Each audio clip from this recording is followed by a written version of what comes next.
Good evening and welcome to Capital News at 9:30. My name is Kulthum Abad and first, the national news. The state mining corporations Tamiko and Tanzam 2000 have signed a joint venture agreement contract in Dar es Salaam. Here are the details.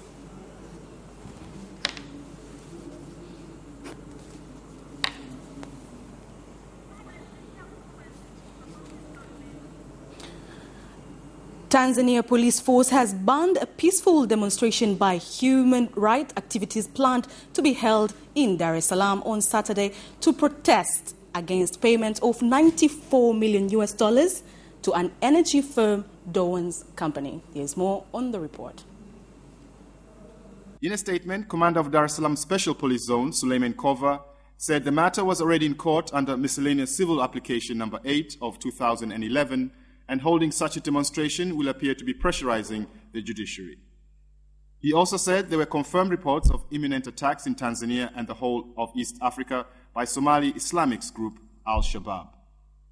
He said because of security reasons, no gathering of demonstrations, no public rallies will be allowed by police until further notice. The demonstration, which was to end at Jangwani grounds, was organized by the Tanzanian Association of NGOs and coordinated by the Dar es Salaam-based Legal and Human Rights Center, LHRC.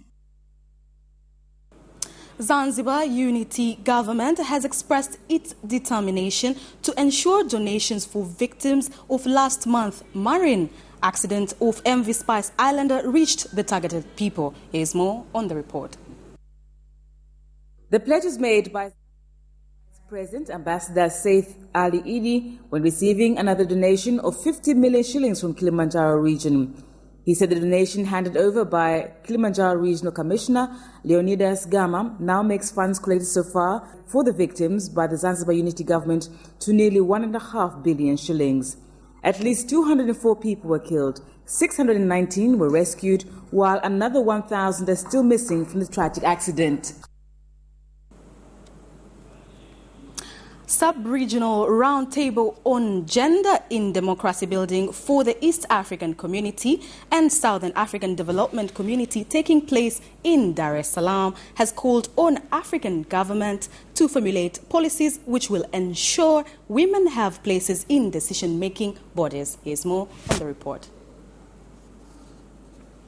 In a speech to delegates from EAC and SADC countries attending the three-day event, Speaker of the National Assembly, Anne Makina, said women have perpetually remained underrepresented, blaming the situation on political parties which have failed to include women in their manifestos. Today, there is no woman in all political parties who holds any of the top 6 positions in political parties structures. Their manifestos, although appreciate the concept of equality, but do not implement it.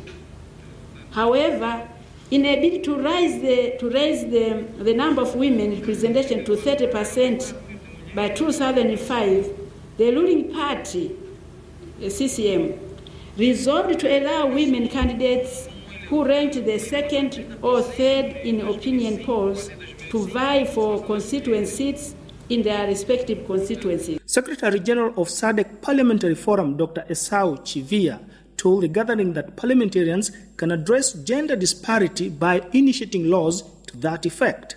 In the SADC region, the 50-50 gender parity advocated by the SADC countries through the SADC Protocol on Gender and Development is still a long way to be realized.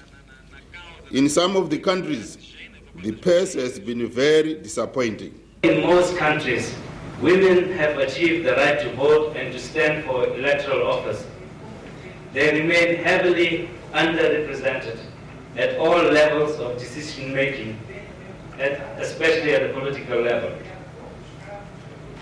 This stark reality of limited visibility and formal influence in political processes, electoral processes, constitutional building processes, political parties, participation and representation, and democracy and development.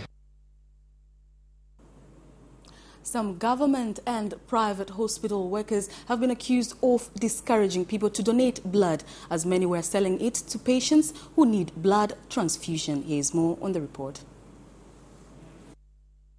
The manager of National Blood Transfusion Service, Dr. Esfespa Nia, says while annual demand for blood was between 340,000 and 400,000 units, only 120,000 units of blood was donated.